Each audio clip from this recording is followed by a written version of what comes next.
Since making my previous Simpsons videos, I've noticed there's still a lot of buzz around the Simpsons Hit and Run, and that got me thinking. I thought it might be a good idea to talk about the Buzz Cola collector cards hidden in the game. There are 49 in total, and they all depict objects from episodes of the series.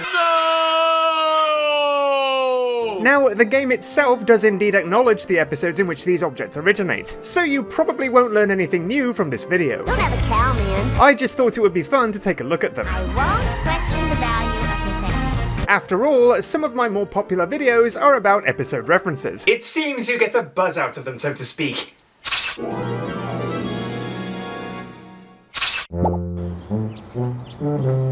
First of all, we have Homer's level, based around Evergreen Terrace. Why me? Around the back of the Simpsons house, we find our first card, the homemade football. I can sell this on the internet. This is the very same homemade football seen in Season 3 episode Homer at the Bat, which he puts on hold to work on his, quote, secret weapon, his homemade bat. And I got an enchanted jockstrap. Interestingly, the episode description in the main menu contains a misprint, as it refers to the episode as Homer at Bat. Boy, I really hope somebody got fired for that blunder. Ooh, looks like the proofreader struck out with that one. On top of the Quickie Mart, we find the Crab Juice collector card. Me wanty. This is a reference to Season 9 episode The City of New York vs. Homer Simpson, in which Homer is forced to wait by his car for an officer to remove his wheel clamp. While he waits, he eats some... Fresh club kalash. Get your club kalash. yeah, that. And to wash away the taste, he's offered Mountain Dew or crab juice. Oh, jeez. I'll take a crab juice. Naturally, this leads to his needing the bathroom, meaning he misses the parking officer, who writes him another ticket. Poor Homer. And another interesting fact, the episode description here refers to Mountain Dew as a certain sugary soft drink. No doubt due to the use of a brand name. See what I did there? Oh, jeez. That's just awful. Not too far from the Stonecutters tunnel, we find the Spine Melter 2000 card. Sweet, sweet, obsessive collecting. This is the vibrating chair that Homer's estranged brother Herb purchases for him in the Season 3 episode, Brother Can You Spare 2 Dimes? Homer, I bought you the damn chair. And I have yet another fun fact. Well, it's a fact anyway. The menu provides the title of the episode, but omits all punctuation, namely the comma and the question mark. Yeah, I told you it wasn't fun, okay? Yeah, I know, mind-blowing, right? Hope you were sitting down for that one. And appropriately, inside the Stonecutters tunnel, we find a card referencing the parchment. Oh, that was too easy. Alluding to Season 6 episode Homer the Great, in which Homer joins the Freemason-style secret society, inadvertently destroying the sacred parchments by using it as a napkin. You really are stupid. In the power plant, we find a card depicting the carbon rod, referencing the episode Deep Space Homer from Season 5, in which an inanimate carbon rod receives the Employee Worker of the Week award, which only Homer is yet to receive. I'll show him inanimate. Yay! Humorously, the carbon rod also winds up being responsible for saving the space shuttle, and is likewise lauded as before. It's an inanimate carbon rod. At the Royal King Trailer Park, we find the Mr. Sparkle Box card, referencing the Japanese detergent from the Season 8 episode In Marjorie Trust, that bears a fishy resemblance to Homer.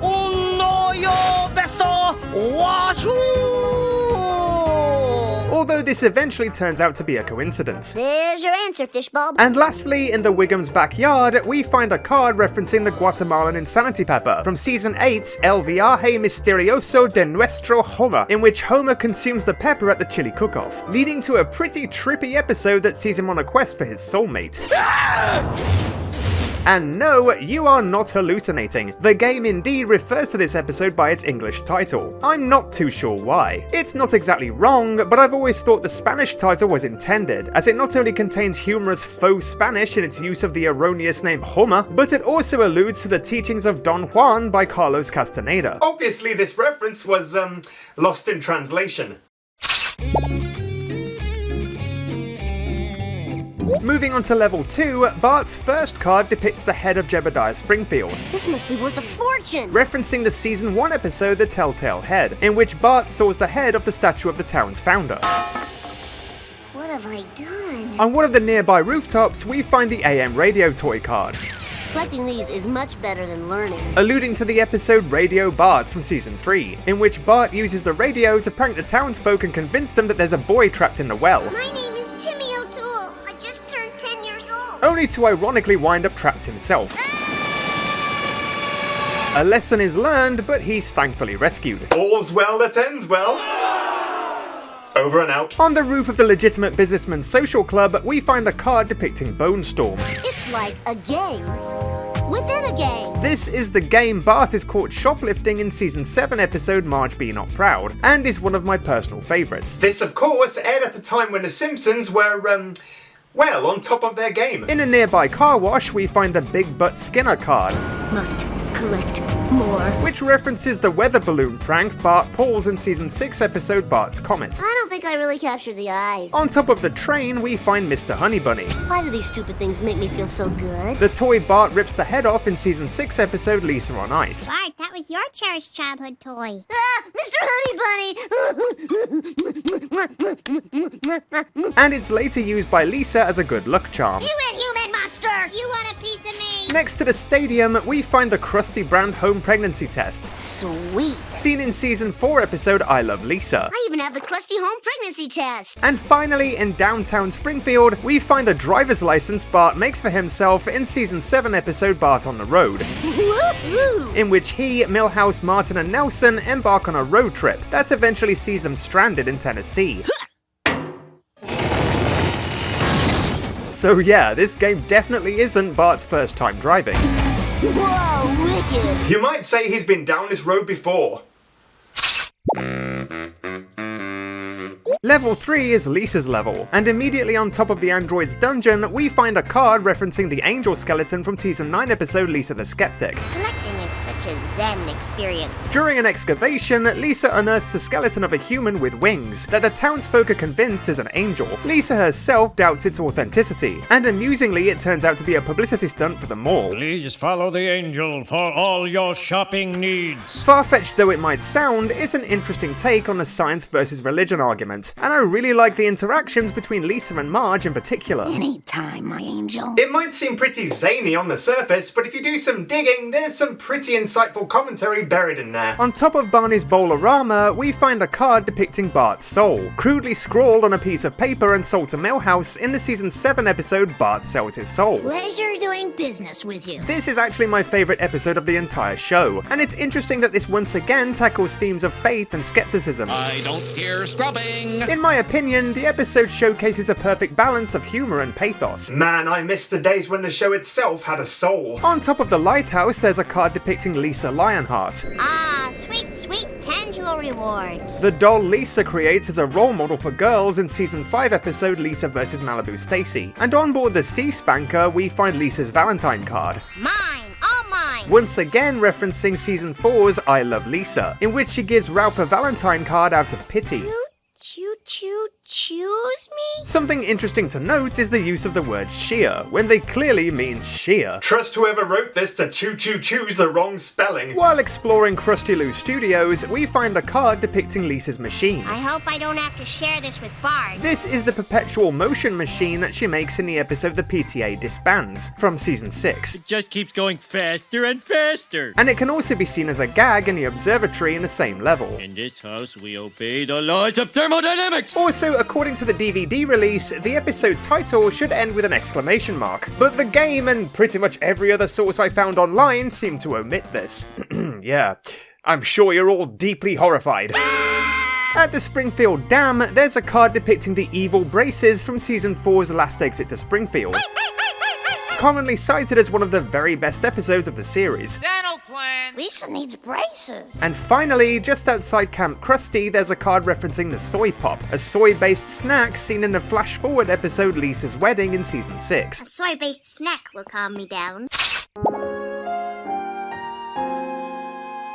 We then move on to level 4, Marge's level, and in a treehouse we find a card depicting Homer's saucy boudoir album, comprised of erotic photos of Homer. Seen in season 10 episode They Saved Lisa's Brain.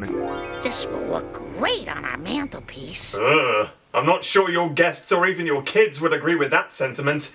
Remind me never to visit. Not too far from Lard Lads, we find the Mr. Plow jacket from season 4 episode Mr. Plow, This goes in my hope chest. to which Marge certainly takes a shine. That name again is Mr. Plow.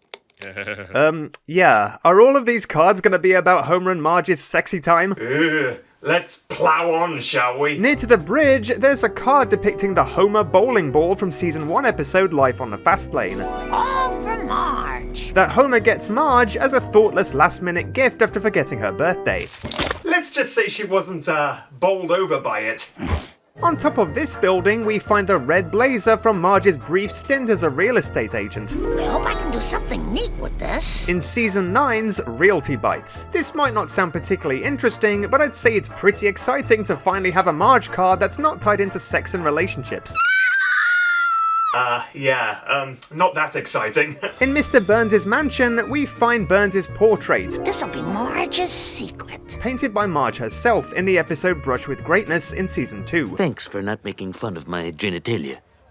I thought I did. At the Royal King Trailer Park, we find the pepper spray from Season 6's The Springfield Connection that Homer uses on his food. Incapacitating.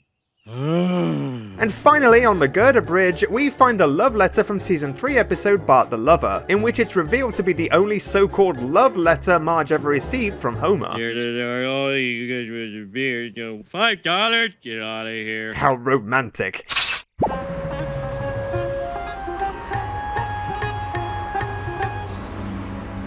Next up we have Apu's level, and the first card we find is on the Moe's Tavern billboard. Wonder how many of these there are. This is the chutney squishy from Season 3 episode The Otto Show. You can really taste the chutney. Next to the monorail, we find the spoiled hot dog from Season 5 episode Homer and Apu, responsible for Apu being temporarily fired from the Quickie Mart. But who needs the Quickie Mart, right? He lied to us through song. I hate when people do that. Hovering above the Matlock Expressway, we find a card alluding to the Ganesh costume. Oh, please unlock many secrets. Worn by Homer as a last-ditch effort to sabotage Apu's arranged marriage. In Season 9's The Two Mrs. Nahasapima Petalons. I am the god Ganesh. On top of the train, we find a card referencing the baby feeder from Season 11 episode 8 Misbehaving, Who would put such a thing in such a place? in which Apu's wife Manjula gives birth to octuplets. Oh, hallelujah, our problems are solved. We have banana bread. Despite some amusing gags, I've never really liked this episode. In fact, that goes for most of Season 11. Don't even get me started on what they did to Maud. The plot is so far-fetched and disjointed, and I don't like the impact it has on Apu overall. What the hell were you thinking? I'm not sure if it's just me, but for a while it felt as though the kids completely engulfed Apu's character. Trust me, they really milked it. Can I offer you something to drink?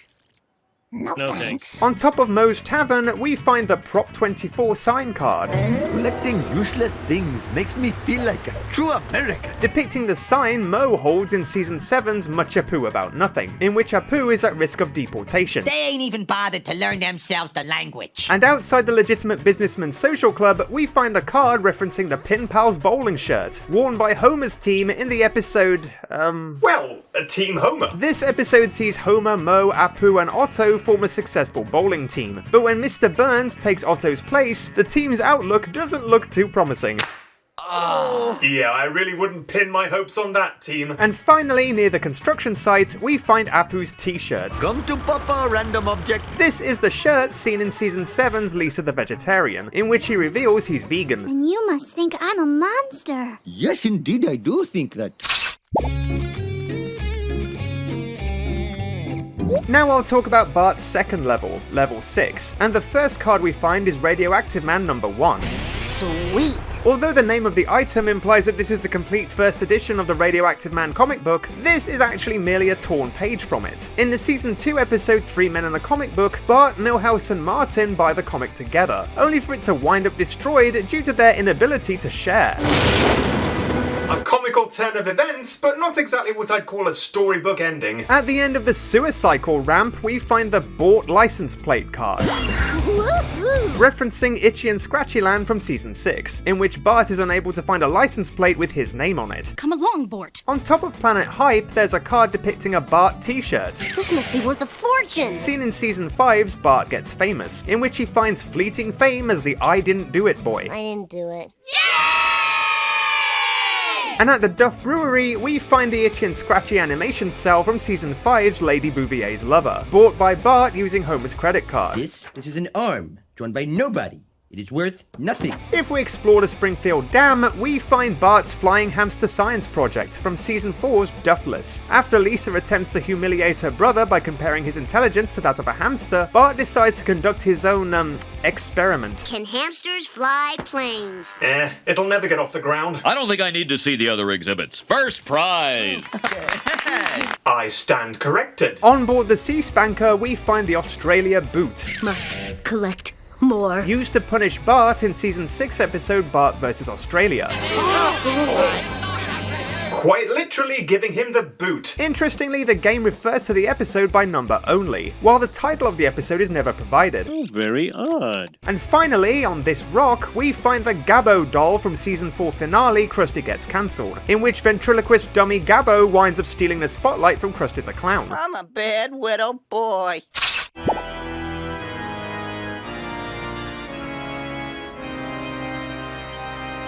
The 7th and final level of the game is Treehouse of Horror themed, and as such all of the cards pertain to the 3-part Treehouse of Horror episodes. Firstly, in Flanders' backyard, we find the Soul Donut card. I can sell this on the internet. This is a reference to Season 5's Treehouse of Horror 4, in which Homer sells his soul to Devil Flanders for a donut. The instant you finish it, I own your soul for...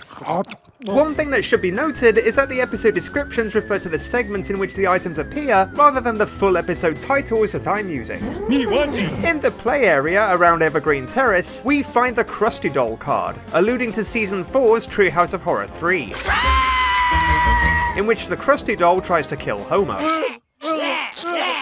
This clown ain't playing around. Bouncy, bouncy. On Lard Lad's shoulder, we find a time travel toaster from Season 6 episode Treehouse of Horror 5, in which Homer inadvertently turns the toaster into a time machine. That's right, Mr. Peabody. Quiet, you. On top of the slide in the school playground, we find the card depicting the human cookbook from the original Treehouse of Horror in Season 2. Which also marks the first appearance of Kangen Kodos. Good God. Is this some kind of joke? In the cemetery, we find the Hell Toupee from the eponymous segment of Season 10's Treehouse of Horror 9, in which Homer receives a mind-controlling hair transplant, sending him on a murder spree. You are so dead. Talk about a bad hair day. Near the Tobacco Field, we find the wish-granting monkey's paw from Season 3's Treehouse of Horror 2. Now you're talking. And finally, in Mr. Burns' office, we find a card alluding to the Smarch calendar, a misprinted calendar seen in Season 7's Treehouse of Horror 6. Lousy smarch weather. But that's not quite everything. Indeed, I have one more card up my sleeve. A complete set. Ooh, I think I just formatted my pants. Should you find all of the collector cards in the game, you can trade them for a ticket to see the new Itchy and Scratchy cartoon, 500 Yard Gash. And this is a reference to the Itchy and Scratchy cartoon 100 Yard Gash, seen in Season 4 episode Lisa's First Word. And there we have it. We've crossed the finish line. And so ends another references video. Well, go on then. Buzz off.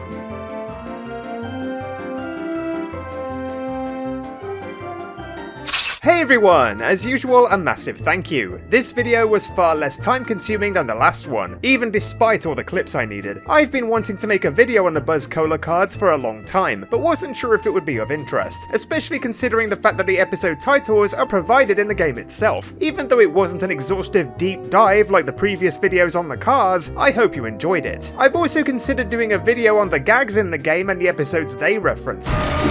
We're waiting for the apocalypse. And heck, if I'm feeling pretty ambitious, I could even do a full video highlighting all the other miscellaneous references in the game. Gimme. It's up to you guys though. I'm aware the Simpsons Hit and Run remains hugely popular, but if you've had enough Simpsons for now, let me know. I'm happy to make more Hit and Run content, although rest assured, I'm not intending to turn this into a Hit and Run exclusive channel by any means. Wow, that's a relief. Anyway, as always, thank you to my patrons, Anthony Gallagher, FreeSpooky5Me, Volico72, and Matthew Shaw. Thanks to my free patrons, Kira Flameheart, Dee's Nuts, Heather McKnight, Hannah Kingdon, Michael Shields, Dennis, GamerKid96, and Mood Faik. And thank you to my channel members, FreeSpooky5Me, Leo Tucker, and Reonion. Hope you enjoyed the video guys, bye bye for now.